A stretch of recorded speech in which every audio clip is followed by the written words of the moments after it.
Salut les photographes. Alors aujourd'hui c'est un format un peu particulier, ça sera plus sous la forme un peu d'une discussion. Alors pour tout te dire, en fait je reçois très régulièrement des questions sur mes réseaux sociaux, par mail, enfin voilà, ou dans des commentaires. Des fois c'est très technique, très tourné photographie. Des fois c'est beaucoup plus de l'ordre de l'inspiration, voire même de la confiance en soi. Et c'est arrivé à plusieurs fois que je reçoive même presque des SOS, enfin vraiment des messages un peu de détresse. Et j'en ai reçu un dernièrement qui m'a particulièrement touchée. Et plutôt que de lui répondre directement, en fait, je me suis dit autant le faire en vidéo parce qu'il y a beaucoup de choses à répondre et ça peut servir à tellement de gens que je préfère faire cette petite vidéo où on va discuter autour de cette question, autour de ce message que j'ai reçu. Donc dans cette vidéo, on va parler d'entrepreneuriat, on va parler de photographie, on va parler de confiance en soi, des merdes des métiers de photographe, mais aussi des très bons côtés du métier de photographe. Allez, si tu veux en savoir plus, c'est parti.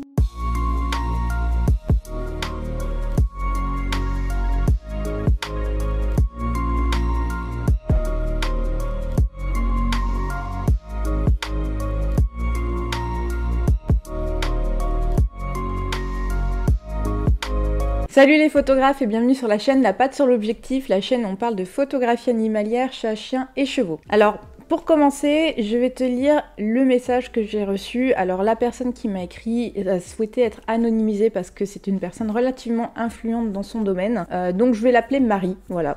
Et j'ai coupé certaines parties de son message pour qu'on ne puisse pas savoir qui c'est. Donc comme Marie le dit dans son message, c'est un peu une bouteille à la mer qu'elle m'a lancée. Et son message m'a vraiment beaucoup touchée, tu vas voir, il est assez long, mais je vais te le lire tout de suite. Et après, on partira un peu étape par étape. Il y a beaucoup de choses dans son message, mais je pense que ça va parler à beaucoup de gens.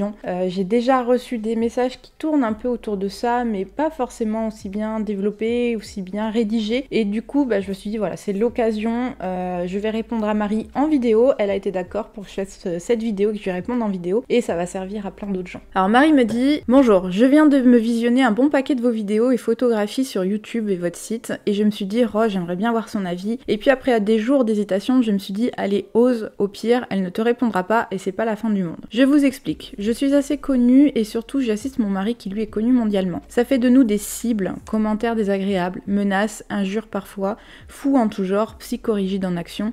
Bref, j'ai beaucoup apprécié votre article vidéo sur votre blog sur le sujet. Mon mari a les épaules solides, ce n'est pas mon cas. Je suis en train de m'éteindre progressivement depuis 10 ans, la passion de l'animal commence à me déserter, j'en deviens sauvage, mal au dos, mal aux épaules, crise d'angoisse et même attaque de panique, mon métier m'a rongé. Je suis donc en plein cheminement intérieur pour changer de voie avant de devenir quelqu'un que je ne reconnais plus. Avant, j'aimais les animaux, la nature et les gens, aujourd'hui je suis devenue sauvage, par crainte de la bêtise humaine qui va chercher à me nuire alors que je n'ai dans le cœur que de la bienveillance. Dans mon cheminement, je me suis mise à la recherche de ce que profondément je suis, qui je suis, qu'est-ce que j'aime, qu'est-ce que j'étais et je voulais être quand j'étais petite. Questions qui me semblent peut-être désuètes mais qui en fait sont essentielles pour se reconnecter à soi tout en étant connecté au monde. Ce qui est sûr, c'est que j'ai toujours été moi-même dans la création, l'art, la beauté et toutes ses formes, photographie, musique, peinture, sculpture, tag, etc. J'ai toujours eu un lien particulier avec la nature, j'ai toujours eu un lien particulier avec l'animal et j'ai toujours aimé les gens mais à petite dose. À petite dose avec plein de points d'exclamation derrière.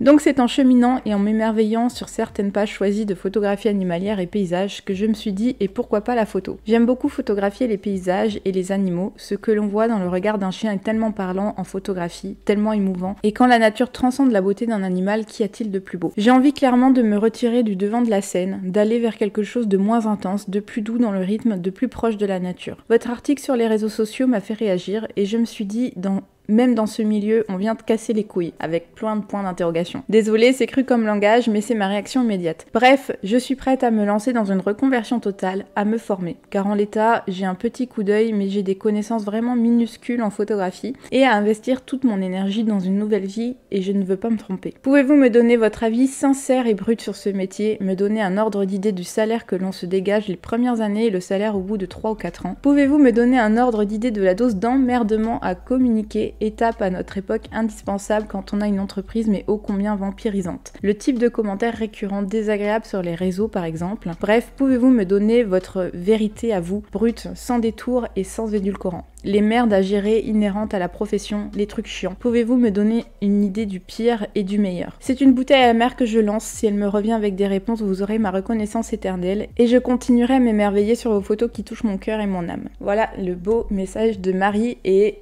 je pense, si tu l'as écouté avec attention, Marie donne énormément déjà d'éléments de réponse à elle-même, en fait. Il y a beaucoup de questions qu'elle pose qui, au final, sont déjà répondues dans son message. Donc, on va un peu rebalayer un petit peu ce message parce qu'il y a beaucoup de choses dedans, il y a beaucoup d'éléments de réponse à donner. Alors, on va commencer par le début, c'est l'importance d'oser faire le premier pas. Dès sa première phrase, elle dit qu'elle a beaucoup hésité à m'écrire et que finalement, elle l'a fait parce qu'elle se dit, au pire, si j'ai pas de réponse, c'est pas la fin du monde. Et déjà, juste pour ça, bravo. Parce que elle a osé passer à l'action, elle a osé faire ce qui lui faisait peur et ce qui la faisait douter, mais elle l'a fait quand même. Et ça, pour moi, c'est la base. Quand on veut devenir entrepreneur, on a peur, on a beaucoup d'hésitation, mais on le fait quand même. Et c'est quelque chose que beaucoup de gens n'arrivent pas à faire et c'est ce qui bloque énormément de gens. Il faut savoir sortir de sa zone de confort, il faut savoir se dire c'est pas la fin du monde, j'y vais, je flippe ma race, mais j'y vais. Et c'est ce qu'a fait Marie en fait en m'écrivant ce message-là. Et d'ailleurs, pour le contexte, j'ai lu ce message en rentrant de 3 jours de séminaire entrepreneurial à Paris avec une énergie vraiment dingue. Donc 1800 personnes au Palais des Congrès de Paris avec des 3 jours de conférences avec des entrepreneurs du monde entier. Et c'était hyper enrichissant. Émotionnellement, personnellement, professionnellement. Et quand je suis rentrée, que j'ai vu ce message, je me suis dit ok, là il faut que je mette en explication ce que j'ai appris ce week-end et que je lui fasse partager et que je vous le fasse partager en même temps. Donc déjà Marie, bravo pour j'hésitais, je l'ai fait quand même. Ensuite, Marie nous dit qu'elle est assez influente dans son domaine, son mari également, et du coup forcément quand on est un peu sous les feux de la rampe, on a aussi le revers de la médaille. On a les mauvais côtés du fait d'être connu, et notamment sur le web, et c'est ce qu'elle raconte avec notamment les fameux haters, parce que sur internet les gens n'ont plus de filtre, on le sait tous. J'en ai subi les frais également, malgré ma petite communauté. Et il faut savoir que les haters sur internet, c'est des gens qui viennent te vampiriser, qui viennent vraiment se nourrir de tes faiblesses, de tes désespoirs. Et ils existeront toujours, et peu importe la communauté que tu auras, ils existent, ils sont là. Et c'est la vie. Il faut faire avec en fait. Et il faut pas nier que la vie d'un entrepreneur sur internet, c'est dur. Et à partir du moment où tu veux faire de la photographie ton métier, tu n'auras pas le choix que de t'exposer sur internet, donc il faudra aussi te confronter à cette partie-là. Alors parfois on croit qu'il y a des domaines plus durs que d'autres, probablement. Après, honnêtement, je pense que c'est à peu près toujours du pareil au même. Généralement, c'est pas les clients le problème, c'est vraiment, ça vient de l'intérieur en fait. C'est vraiment les autres qui sont dans le même domaine que toi, qui viennent te descendre, qui viennent te critiquer, qui savent mieux que toi.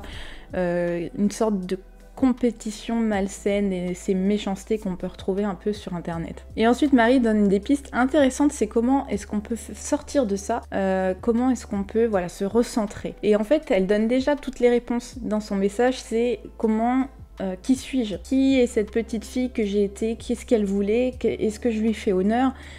Et qu'est-ce que je veux? Qu'est-ce qui me fait vibrer moi? Le but, c'est pas de faire plaisir aux autres, bien sûr ça va venir avec, mais c'est d'abord savoir qui on est, se faire plaisir à soi-même, et ensuite ça sortira, ça dégagera de nous quand on aura trouvé sa mission de vie et qu'on saura qui on est et ce qu'on veut faire.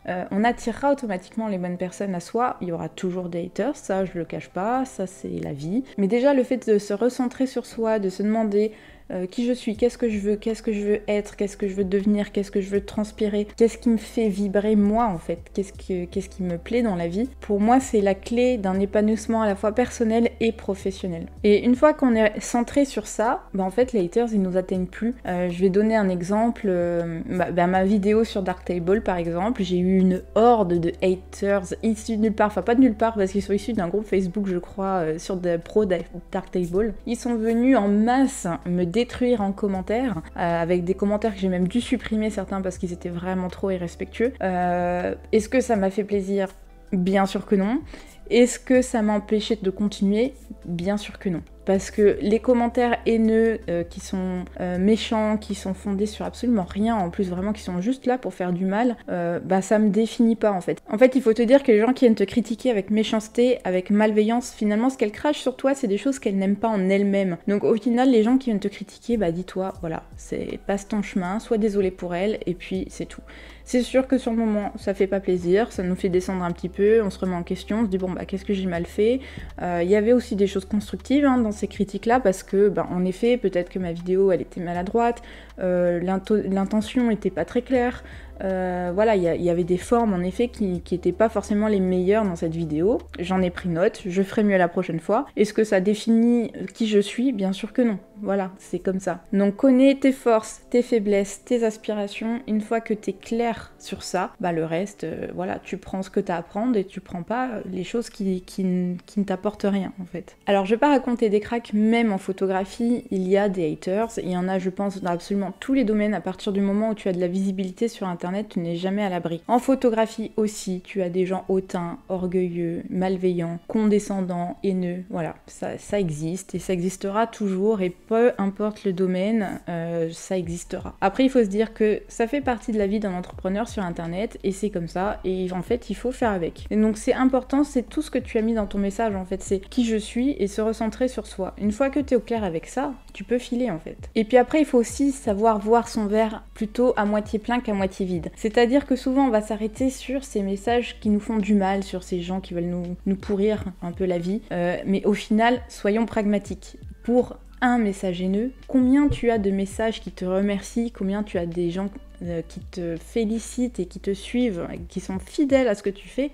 Enfin, clairement, factuellement, je pense que pour un message haineux, j'en ai au moins 9 qui me remercient du fond du cœur et qui me félicitent et qui sont contents de mon contenu, ou des clients vraiment, enfin, j'ai jamais eu de problème avec des clients qui me crachaient à la gueule parce qu'ils n'ont pas aimé mes photos. Je dis pas que ça ne peut pas arriver, je connais des photographes à qui ça a pu arriver de tomber sur, voilà, le client un peu malveillant. Après, il faut aussi savoir dire non, souvent c'est des gens, on les sent mal dès le début. Bon, bah, quand on sent pas une personne, des fois, il faut savoir dire non à une prestation, avoir ses valeurs, et puis, généralement, derrière, ça roule plutôt bien, et il faut pas s'arrêter à ces points négatifs finalement qui sont une minorité en fait au milieu du reste. Et si je peux te donner une petite astuce qui va dans ce sens-là, c'est qu'à chaque fois que tu reçois un message positif, et tu en auras forcément des gens qui disent waouh, qui te remercient, qui trouvent que ce que tu fais c'est fantastique, tu te les notes, tu les remercies bien sûr, tu te les notes dans un coin, et quand t'as un coup de mou, un commentaire méchant ou quoi que ce soit, hop, tu retournes sur ces notes, tu fais ouais mais c'est pour eux en fait que je fais ça, c'est pas pour ce mec là qui vient me pourrir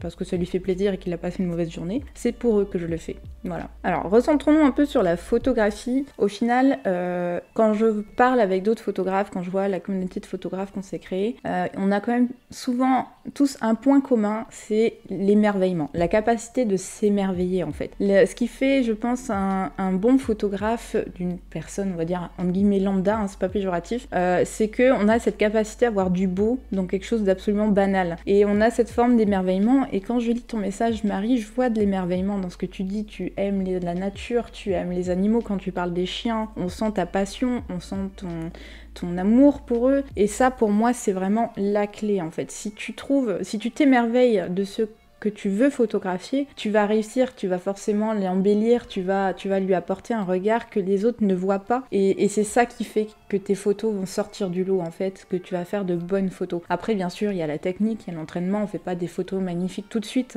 mais déjà tu peux avoir toute la technique du monde, si tu n'es pas capable de t'émerveiller, de voir du beau dans ce que tu photographies, tu n'y arriveras pas. À l'inverse, si tu n'as pas encore la technique, mais ça s'apprend très facilement, mais si tu as ta passion et cet émerveillement, ce regard d'enfant sur ce que tu dois photographier, ça va marcher. Et en plus, c'est la clé aussi pour s'épanouir, et c'est une des forces qui fait que tu vas pas te laisser abattre justement par les mauvais commentaires. Alors le métier de photographe, ça fait beaucoup rêver, c'est un des métiers préférés des Français selon certains sondages. Et après tu me demandes de donner les réalités du métier de photographe, c'est un peu compliqué de répondre à cette question. Parce que photographe, dans la majorité du temps, c'est un entrepreneur. Il y a quelques personnes qui sont salariées, qui travaillent pour des entreprises, mais c'est une minorité. La majorité, ils sont indépendants. Donc qui dit entrepreneur dit en fait il existe absolument de tout.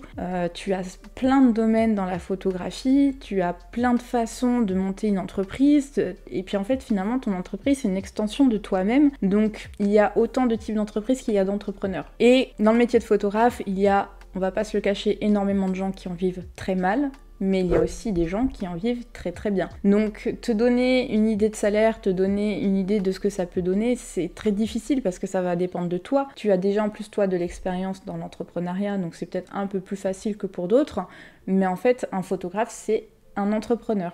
Donc c'est pas que prendre des photos très belles. D'ailleurs je vous renvoie à ma vidéo par là ou par là où je parle du métier de photographe, de ce qu'il faut pour se lancer et un peu de la réalité du quotidien, parce que la réalité c'est pas je m'éclate à faire des photos et je fais de la retouche tous les jours, c'est plutôt je fais de la compta, je fais mon site internet, je fais un portfolio, je fais de la communication, je passe beaucoup de temps sur mon ordinateur, j'alimente des réseaux sociaux, ça c'est la vie d'entrepreneur. Et finalement la vie de photographe comme on la voit dans nos doux rêves, c'est peut-être 10 ou 15% de son temps. Donc est-ce qu'il existe une réalité sur ce qu'on peut espérer financièrement, sur à quoi ressemble la vie d'un photographe? Il n'y en a pas. Tu peux discuter avec plein de photographes, je t'invite à aller voir des salons. Normalement le salon de la photo cette année devrait être maintenu si tu es en France.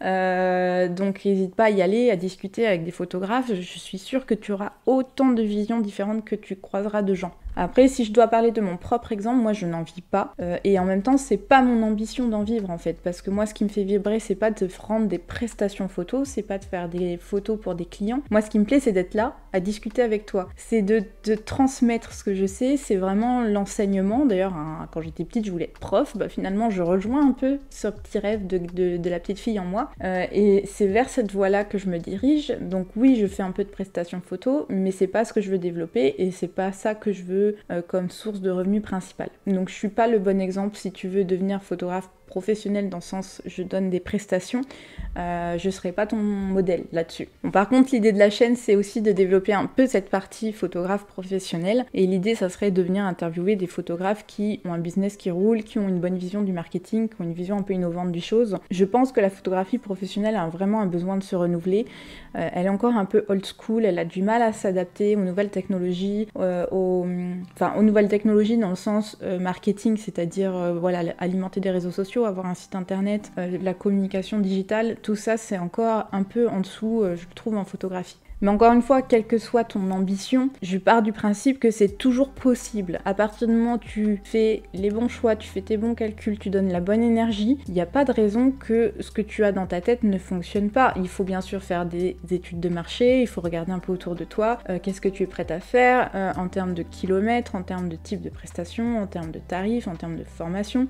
Et en fonction de ça, en fait, tu peux adapter ton modèle à toi. Et il faut bien se dire que photographe, c'est pas être photographe. Être photographe, c'est être un entrepreneur qui est au service des gens et qui va créer des souvenirs pour les gens, des choses impérissables en fait, qui va embellir une réalité, qui va créer des souvenirs qui vont rester impérissables. Et c'est quand même un peu plus vendeur que dire je suis photographe. Non, t'es pas photographe, t'es créateur de souvenirs en fait. Et l'idée c'est de vraiment transformer ta mission, parce que si seulement tu te dis je suis photographe, il y en a plein des photographes, il y en a partout. Si par exemple tu commences à te dire ma mission de vie c'est de donner des souvenirs impérissables à des amoureux des animaux qui veulent des souvenirs avant qu'ils partent de leurs animaux qui représentent tellement dans leur famille, c'est déjà un autre message, ça va déjà faire vibrer un peu plus de monde que de dire je suis photographe, tu vois. Et si tu transformes ton métier en mission de vie, t'auras une énergie dingue, tu pourras défoncer des murs, tu vois. Et ça va te donner cette force justement d'affronter on va dire les merdes du métier de photographe, on y viendra un peu après, de la vie sur internet, et ça te donnera l'énergie d'aller vers ton objectif, et tu feras vraiment vibrer des gens en face que tu vas attirer à toi. Alors ensuite tu me demandes de te donner sans édulcorant les merdes du métier de photographe. Alors je vais pas te dire qu'il y en a pas, parce que bien sûr qu'il y en a, mais comme dans tous les métiers. Après, est-ce qu'il y en a des spécifiques à la photographie? Je suis pas sûre. T'auras forcément beaucoup de gens qui vont te critiquer, t'as une forme de compétition entre photographes qui peut parfois être malsaine, pas partout, pas dans tous les domaines, mais encore une fois il faut savoir bien s'entourer en fait. Moi j'ai plein d'amis photographes, on se voit pas comme des concurrents, on est des collègues, on est des confrères, on évolue dans des directions différentes, on a des styles différents, il n'y a pas de compétition entre nous. Après il y en a qui décident de le voir comme ça, bon tant pis pour eux, c'est pas grave, ils feront pas partie de mon cercle privilégié d'amis entrepreneurs, on va dire. Après, qu'est-ce que je trouve chiant dans le métier de photographe? Un peu comme tout le monde en fait, j'aime pas la comptabilité, j'aime pas passer des heures devant mon ordi pour faire de la communication, perdre du temps sur Instagram, c'est pas trop mon truc. Bon, il y en a qui aiment bien, moi j'aime pas trop ça. Ça existe aussi, les clients chiants, donc ceux qui te bassinent que t'es trop cher, qui veulent te renégocier tout le temps tes tarifs, ceux qui changent 50 000 fois d'avis sur la photo qu'ils veulent, sur le type de tirage qu'ils veulent, ceux qui veulent que tu leur donnes toutes tes photos brutes pour le prix de 3 photos retouchées, enfin voilà, il y a toujours des gens qui te feront pas plaisir, que t'aimeras pas forcément, des clients difficiles à gérer, des fois même en séance qui peuvent se montrer méchants, voire violents avec leurs animaux, et bien petit à petit tu apprends aussi, voilà, maintenant j'ai des contrats qui disent toute violence envers l'animal c'est niette, j'arrête la séance photo. J'ai fait des plaquettes explicatives disant voilà mes prestations, voilà ce que je propose pour que ce soit clair, net, précis, qu'on vienne pas me renégocier 50 trucs, qui explique aussi le cheminement d'une photo, parce qu'une photo c'est pas seulement un clic, c'est un clic, une mise sur un ordinateur qui est quand même assez coûteux en plus, un tri, une retouche, enfin un développement, une retouche, un export, une mise en galerie. Après, si tu fais des tirages, ben, il y a toute la partie pour retravailler, pour faire des tirages. Donc c'est pas seulement un clic. Et ça, les gens, c'est pas forcément une évidence pour eux, et c'est normal, c'est pas leur métier. Par contre, c'est à toi de faire de la pédagogie derrière pour tes clients, pour leur expliquer, voilà, quand vous venez m'acheter une séance photo, voilà ce que ça implique, et voilà tout le travail qu'il y a derrière. Et c'est là qu'ils vont comprendre tes tarifs aussi, parce que c'est pas une évidence, et c'est pas facile à faire expliquer aux gens. Après, concernant des mauvais commentaires, moi personnellement j'en ai jamais vraiment eu sur mon travail en tant que tel, c'est-à-dire sur mes photos. Dans mes amis photographes, il y en a assez peu qui ont reçu des remarques méchantes ou négatives sur leurs photos. Après, je sais qu'il y a des photographes à qui ça arrive, mais qui sont dans des styles vraiment très osés, assez particuliers. Mais d'un côté, il faut te dire que si tu as des critiques négatives sur tes photos, des fois c'est un bon signe que tu as trouvé ton style et que ça ne ressemble pas aux photos de tout le monde. Donc quand tu commences à te développer dans un style un peu particulier qui ne ressemble qu'au tien, tu as l'avantage d'avoir des photos qui ressemblent à personne, mais du coup qui ne plaisent pas à tout le monde. Donc avoir des photos qui ne plaisent pas à tout le monde, c'est parfois un très bon point. Après, tu auras forcément les photographes qui vont te tirer dans les pattes. Ceux-là, mets-les de côté. Ceux qui font de la compétition, on s'en fout. L'idée, c'est que toi, tu cours ta propre course, que de temps en temps, tu prennes le temps de t'arrêter, de regarder derrière toi et d'être fier du parcours que t'as fait. Ceux qui veulent courir comme des Ferrari et puis essayer de te démonter, bah laisse-les courir leur course de leur côté. Ils sont contents comme ça. Tu seras pas bon du jour au lendemain. C'est une progression, c'est un cheminement qui ne s'arrête jamais. Ça, il faut en être conscient. Ça ne vient pas du jour au lendemain. Donc l'important, c'est d'être centré sur soi. Quel est mon objectif, savoir regarder ses progrès et avancer petit pas par petit pas. On a parlé beaucoup de choses négatives, mais il y a quand même du positif en photographie. Bah, déjà, la photographie, c'est la vie d'entrepreneur. Il y a des gens qui sont pas faits pour être entrepreneurs,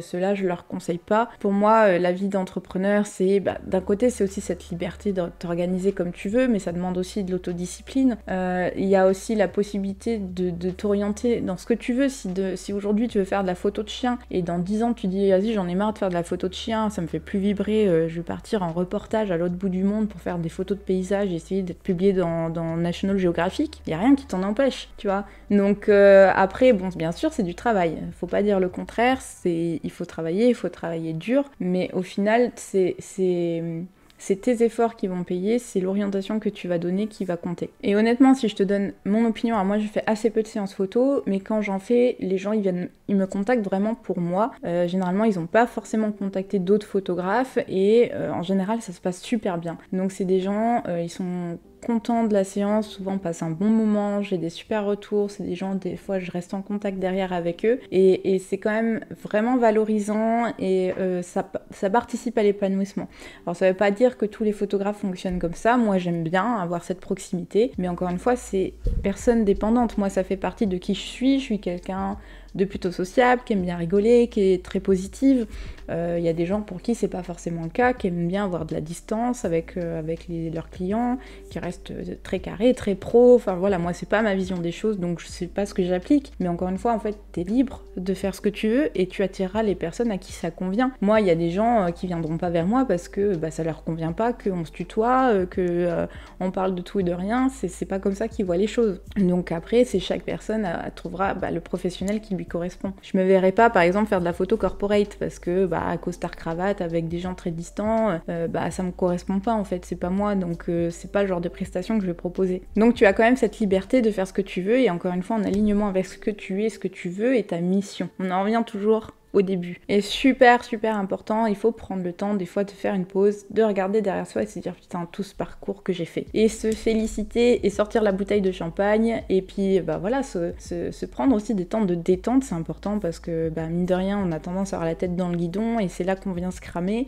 et c'est là qu'on tombe dans une roue infernale aussi de choses négatives. Il faut savoir aussi faire la part des choses entre la vie professionnelle et la vie personnelle, ce qui est pas forcément évident. Mais bon voilà, c'est la vie d'entrepreneur en fait. Donc finalement tous les bonheurs et toutes les merdes entre guillemets de la vie de photographe, ça rejoint la vie d'entrepreneur et de plein d'entrepreneurs, que ce soit des graphistes, des peintres, je sais pas moi, des petites maisons qui font des vêtements, enfin voilà. Donc si je dois dire le mot de la fin pour Marie, si vraiment tu décides que la photographie c'est quelque chose qui peut te faire vibrer, si mon message il t'a parlé, s'il a répondu à tes questions, bah en fait fonce. Enfin, il n'y a pas 50 000 questions à se poser. Au final, c'est, enfin voilà, prends en compte que c'est une vie d'entrepreneur, que ça reste une vie un peu public, même si t'es pas obligé d'être hyper connu, bah tu te dois de faire une communication, de présenter ton travail, d'essayer d'attirer les bonnes personnes à toi, et ça passe par se recentrer sur soi, et ça c'est un travail que tu sembles déjà avoir amorcé parce que tu en as besoin si tu t'es perdu dans ton premier métier, et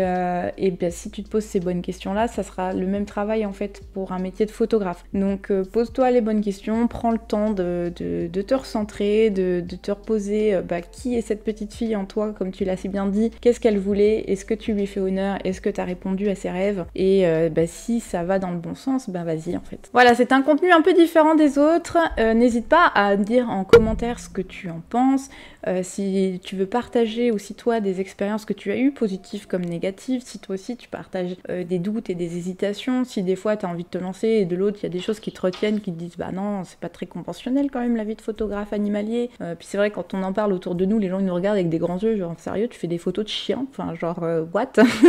Et ça fait partie aussi du métier, voilà, c'est comme ça, les gens ne comprennent pas forcément, c'est un métier assez nouveau, enfin même complètement nouveau, il y a 10 ans ça n'existait pas, les photographes de chiens quasiment pas. Aujourd'hui c'est une opportunité qui existe, certains photographes en vivent même très bien, donc voilà, si c'est quelque chose qui te fait vibrer, déjà pense à te centrer sur toi, à voir ce que c'est qu'être entrepreneur, voir déjà si la vie d'entrepreneur peut te convenir parce que c'est pas que être photographe, et puis voilà. Partage en commentaire et surtout on se retrouve très bientôt pour une nouvelle vidéo. N'oublie pas que j'ai aussi mon blog sur lequel tu as beaucoup de contenu, j'ai déjà fait des vidéos un peu différentes sur un peu des sujets un peu divers et variés, pas forcément que de la retouche ou que de la technique photo, donc n'hésite pas à y jeter un coup d'œil, je mets tout en description. Allez, à la prochaine et ciao.